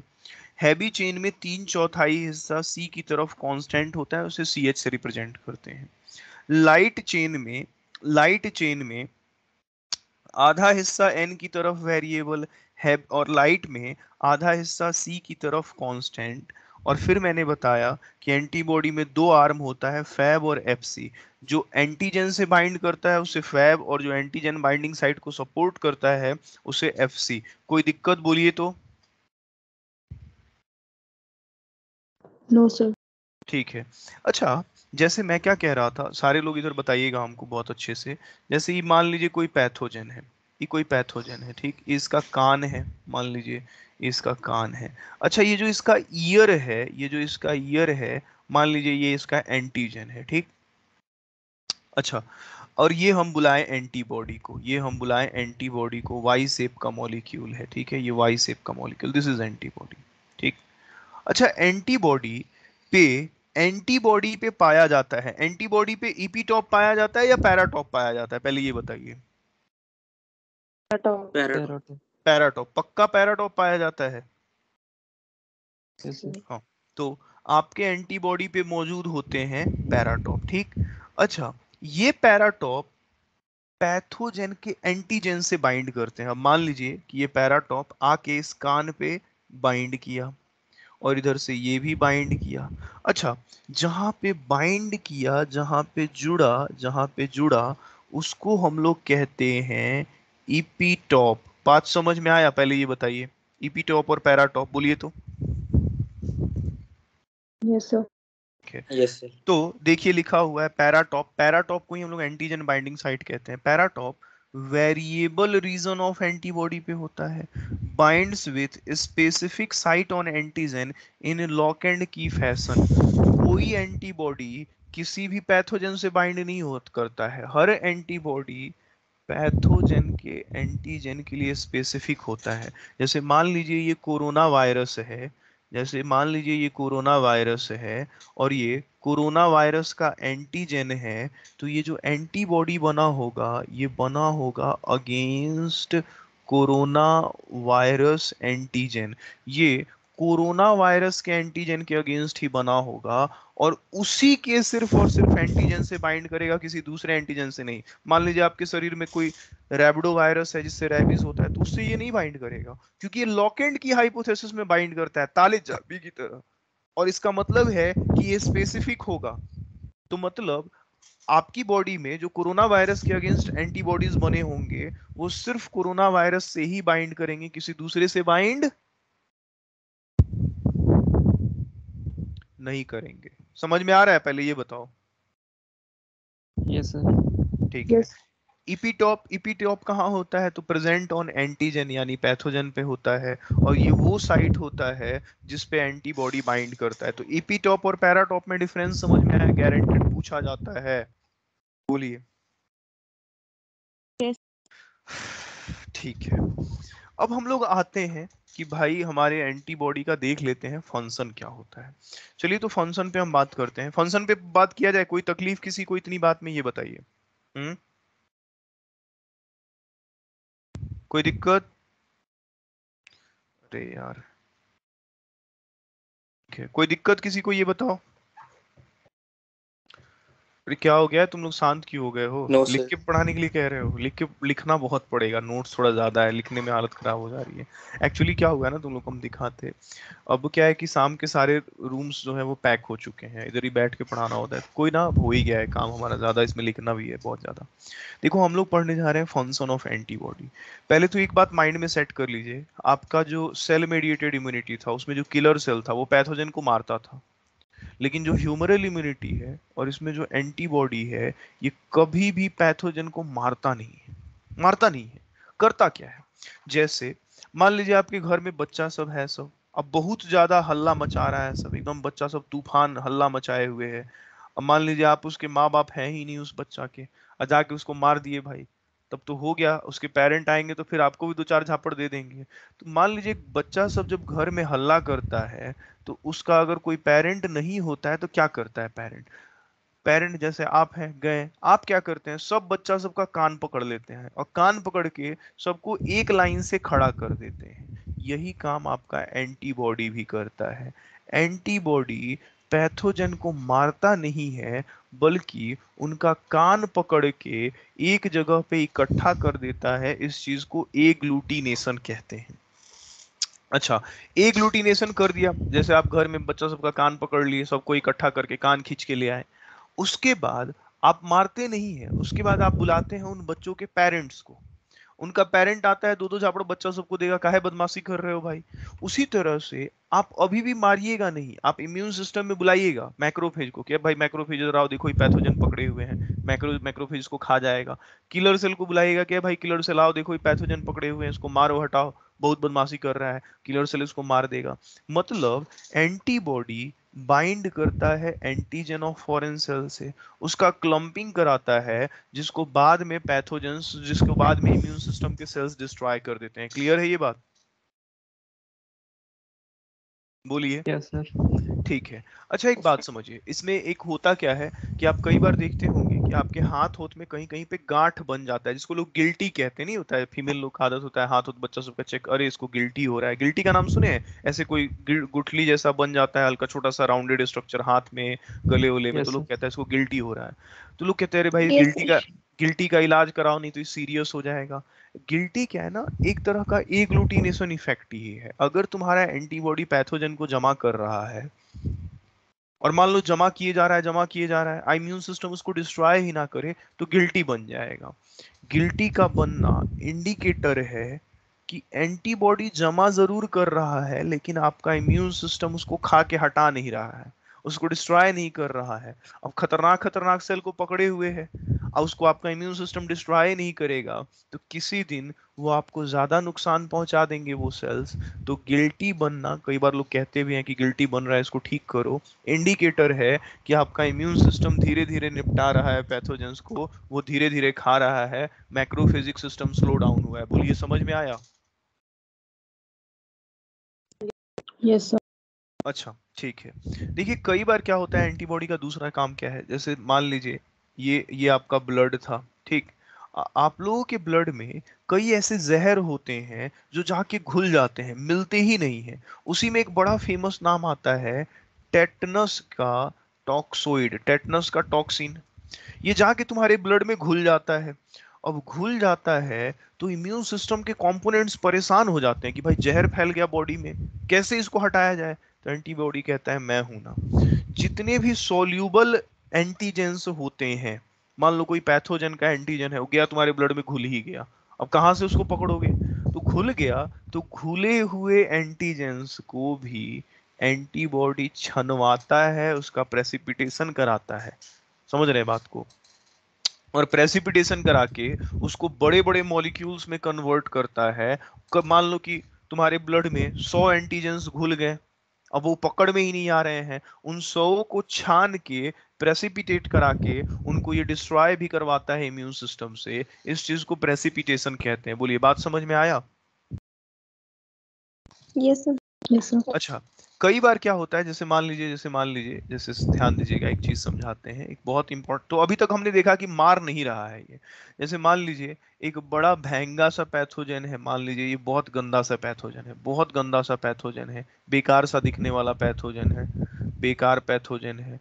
अब जब जब ये आया पैथोजन, तो इसको मैक्रोफेज देखा, मान लीजिए आपकी बॉडी का मैक्रोफेज देखा, कहा भाई इतना गंदा पैथोजन तो हम खाएंगे नहीं, मुंह बंद कर लिया। अब ये इसको खा ही नहीं रहा है, डू नॉट ईट। अब नहीं खा रहा है, इसका मतलब तुम्हारा मैक्रोफेजिक सिस्टम स्लो है। आई पैथोजन तब तक तो तूफान मचा देगा। अब कई केसेस में आपका मैक्रोफेजिक सिस्टम स्लो हो जाता है, धीरे धीरे काम करता है, पैथोजन को निपटाता ही नहीं है। नहीं निपटाता है तो एंटीबॉडी फिर कहता है मैं काम करता हूँ, मैं इन पैथोजेंस से बाइंड कर जाता हूँ, इनसे बाइंड कर जाता है। जैसे देखते हैं, मान लीजिए कि बच्चा सब खाना नहीं खाता है, समझ रहे हैं बात को? तो लोग, या दवाई नहीं खाता है तो लोग किसी चॉकलेट में मिला के दे देता है उसको दवाई खाने के लिए। देखते हैं किटकैट आता है, वेफर के ऊपर चॉकलेट रहता है। उसी तरह से जब इस पैथोजेन को आपका मैक्रोफेज नहीं खाता है, तो इसको टेस्टी बनाने के लिए आपके एंटीबॉडीज जाके उस पैथोजेन से बाइंड कर जाते हैं। जैसे ही बाइंड करते हैं, ये देखता है कि अब बड़ा टेस्टी हो गया, अट्रैक्टिव बना देते हैं उसको, आपका मैक्रोफेज खा जाता है। तो कहा जाता है कि ये प्रॉपर्टी कहलाता है ऑप्सोनाइजेशन। जब आपका मैक्रोफेजिक सिस्टम धीरे काम करता है, तो एंटीबॉडीज पैथोजन से बाइंड करके मैक्रोफेजिक एक्टिविटी को बढ़वाते हैं। आप अगला नाम देख लीजिए, देखिए। और ये सारे एंटीबॉडी नहीं करते हैं, 5 तरह के एंटीबॉडी में 2 ही एंटीबॉडी करते हैं, एंटीबॉडी जी और एंटीबॉडी एम करते हैं। जैसे कोई बच्चा खाना नहीं खाता है तो उसको हर कोई नहीं खिला सकता है, 2 ही लोग उसको खिला सकता है, उसकी माँ खिला सकती है, उसकी ग्रैंड माँ खिला सकती है। तो देखिए इधर जी मतलब ग्रैंड माँ, एम मतलब माँ, वही लोग इसको खिला सकता है। वही काम आपका ऑप्सोनाइजेशन कहलाता है। क्लियर है ये बात? Yes, sir. अच्छा, कई बार क्या होता है, जैसे मान लीजिए कोई पैथोजन है, ठीक है, पैथोजन है। अच्छा, पूरा पैथोजन खराब नहीं है, पता चला कि ये पैथोजन अपने मुंह से जहर फेंक रहा है, टॉक्सिक फेंक रहा है, टॉक्सिन फेंक रहा है। तो कई बार एंटीजेंस इसको पकड़ते उकड़ते नहीं है, देखते हैं कि भाई मुंह से ही जहर फेंक रहा है, तो इसके मुंह पे ही टेप की तरह जाके चिपक जाते हैं। मतलब जो उसका टॉक्सिक साइट होता है उसी को सील कर देते हैं। इस चीज को न्यूट्रलाइजेशन कहते हैं। समझ में आया बात? Yes, sir. Yes, ठीक sir. है। अच्छा, इसमें क्या होता है कि कॉम्प्लीमेंट मेडिएटेड हटा दीजिए, कॉम्प्लीमेंट मेडिएटेड हटा दीजिए। इसके बाद क्या होता है, अच्छा ऐसे समझ सकते हैं, मैंने कहा कि एक खास तरह का सिस्टम था कॉम्प्लीमेंट सिस्टम। चाहे कोई भी इम्यूनिटी लड़ रहा हो, चाहे आपका स्पेसिफिक या इननेट, कॉम्प्लीमेंट सिस्टम पैथोजेंस को मारता है। तो कई बार एंटीबॉडीज क्या करते हैं, आपके इन कॉम्प्लीमेंट सिस्टम को बुलाते हैं कि भाई कॉम्प्लीमेंट सिस्टम आओ, हम पैथोजन को पकड़े हुए हैं। तो कॉम्प्लीमेंट सिस्टम में प्रोटीन्स होते हैं, प्रोटीन्स स्पेशली परफोरिन होता है। अब जैसे मान लीजिए, आपको हम समझा ही देते हैं, 2 मिनट तो लगेगा इसको समझाने में। जैसे ये मान लीजिए, इधर देखिए, एक सेकेंड, उसके बाद आप लोग को छोड़ देंगे। जैसे ये मान लीजिए कोई पैथोजन था, मान लीजिए ये कोई पैथोजन था, और इसको कोई एंटीबॉडी पकड़ के लाया था, ये कोई एंटीबॉडी था, ये कोई एंटीबॉडी था, और ये कोई पैथोजन था। अब ये इसको पकड़े हुए है, तो एंटीबॉडी बुलाता है, किसको बुलाता है? आपके शरीर में कॉम्प्लीमेंट सिस्टम को बुलाता है। कॉम्प्लीमेंट सिस्टम के अंदर 30 प्रोटीन्स होते हैं और उसमें 30 प्रोटीन में जो सबसे फेमस प्रोटीन होता है वो होता है परफोरिन। उसको बुलाता है कि भाई आओ आओ इधर आओ, इधर पैथोजन पकड़ लाए हैं। परफोरिन आता है, इस पैथोजन के पेट में चाकू मार देता है। देख रहे हैं, इस परफोरिन इस पैथोजन के पेट में चाकू मार दिया, हो गया डिस्ट्रक्शन। मतलब ये एक्टिवेट भी करता है कॉम्प्लीमेंट सिस्टम को, और ये काम भी दो ही करते हैं, जी और एम एंटीबॉडी करते हैं। कुछ रेयरेस्ट में रेयर केस में एंटीबॉडी वेरी रेयर किसी टारगेट सेल को, किसी पैथोजेनिक सेल का डिस्ट्रक्शन भी करते हैं, जो कि बहुत रेयर है। तो ये हुआ एंटीबॉडी का काम। काम समझ में आया? बताइए। Yes sir. Yes sir. तो आज इतना ही रहने दीजिए। अगली क्लास में हम लोग इसमें थोड़ा सा और बचा हुआ है, थोड़ा सा नहीं, अब एक्टिव इम्यूनिटी, पैसिव इम्यूनिटी, मतलब इसके थोड़े थोड़े बाकी जो इम्यूनाइजेशन, वैक्सीनेशन, ये सब तामझाम पढ़ के देखेंगे। अगले 2-3 लेक्चर में ये चैप्टर खत्म हो जाएगा। हाँ, आपको कुछ पूछना है बेशक पूछिए, मैं पीडीएफ अपलोड कर देता हूँ।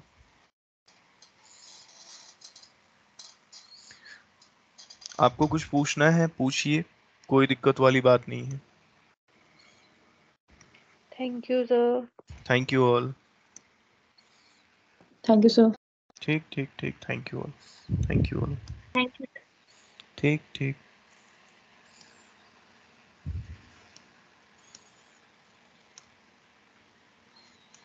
मैं पीडीएफ अपलोड कर देता हूँ। चलिए, पीडीएफ जस्ट अपलोड करते हैं हम आपके सामने, चिंता नहीं कीजिए आप लोग। चलिए।